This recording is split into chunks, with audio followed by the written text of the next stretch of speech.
అంతర్జాతీయ మార్కెట్లో డాలర్తో పోలిస్తే రూపాయి విలువ రోజు రోజుకు పడిపోవడం, అధపాతానికి పడిపోవడం చాలా దురదృష్టకరం, శోచనీయం.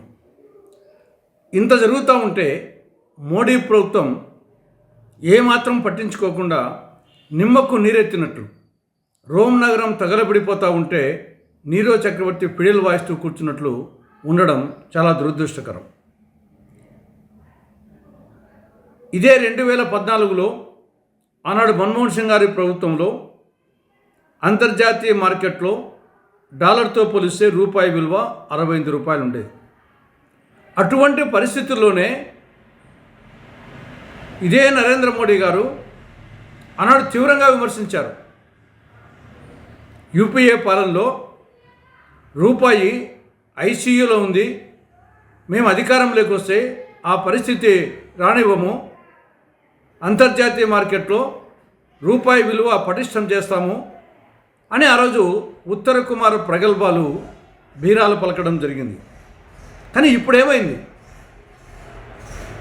నిన్న 6వ తారీఖున ఆల్ టైమ్ రికార్డు పతనంలో $1 రూపాయి విలువ $90.70 దిగజారింది.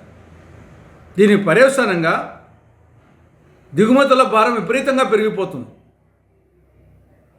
85% పెట్రోలు, డీజిలు, గ్యాసు, చమురు ఉత్పత్తులు మనం దిగుమతి చేసుకుంటున్నాం. వీటి ధర అమాంతంగా పెరిగిపోతుంది రాబోయే రోజుల్లో. ఈ పెట్రోలు, డీజిల్ ధరలు పెరిగితే మిగతా వస్తువు ధరలు పెరుగుతాయి. అదేవిధంగా నూనెలు మనం ఎక్కువ దిగుమతి చేసుకుంటాం, నూనె ధరలు పెరుగుతాయి. దిగుమతి చేసుకున్న ప్రతి వస్తువు ధర పెరుగుతుంది. అదే సమయంలో విదేశాల్లో, ఎస్పెషల్లీ అమెరికాలో చదువుకుంటున్న మన విద్యార్థుల ఎక్కువ వాళ్ళ విద్యా ఖర్చు ఎక్కువైపోతుంది. కానీ తల్లిదండ్రుల మీద భారం పడుతుంది.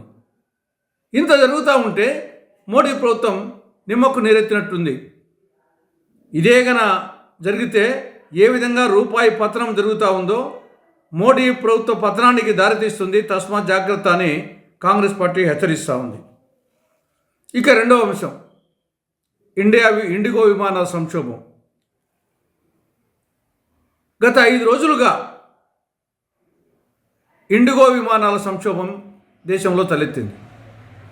విమాన సర్వీసుల్లో ప్రధానమైన సంస్థ ఇండిగో సంస్థ, దాదాపు 70% వాళ్ళదే. అటువంటి ఇండిగో సంస్థలో గత 5 రోజులుగా సంక్షోభం. నిన్న శనివారము దాదాపు 1000 ఇండిగో విమానాలు రద్దు చేయడం జరిగింది. దాంట్లో అనేక విమానాశ్రయాలు, అటు ఢిల్లీ, బాంబే, కలకత్తా, బెంగళూరు, చెన్నై, హైదరాబాద్, అహ్మదాబాద్, ఇలా అన్ని విమానాశ్రయాల్లో ఇండిగో విమానాలు రద్దు చేయడం జరిగింది. దాదాపు దేశవ్యాప్తంగా 1000 విమానాలు రద్దు చేయడం జరిగింది. ప్రయాణికులు తీవ్ర ఇబ్బందులు పడుతున్నారు.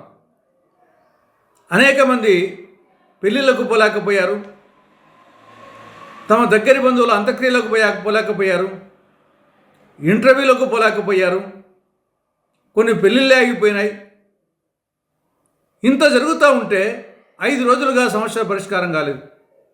ప్రభుత్వం ఉన్నట్టా లేనట్టా, సంబంధిత మంత్రి ఉన్నట్టా లేనట్టా, ప్రధానమంత్రి ఉన్నట్టా లేనట్టా, కేంద్ర ప్రభుత్వం ఉన్నట్టా లేనట్టా. అదేవిధంగా ఢిల్లీలో కాలుష్యం. మోడీ పాలనలో దేశ రాజధాని ఢిల్లీ చివరికి ఏ స్థాయికి తయారైందంటే నివాసయోగ్యం కాదు. దేశ రాజధాని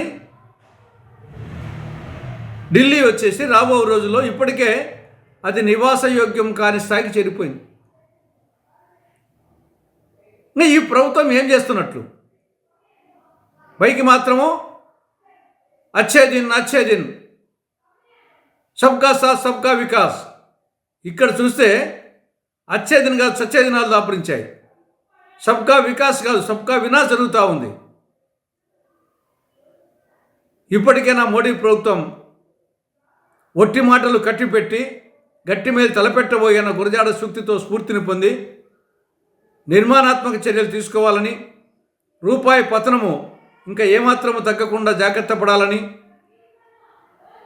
ఈ యొక్క ఇండిగో విమానాలు కానీ మిగతా విమానాల సర్వీసులను పునరుద్ధరించాలని, ఢిల్లీలో దేశ రాజధానిలో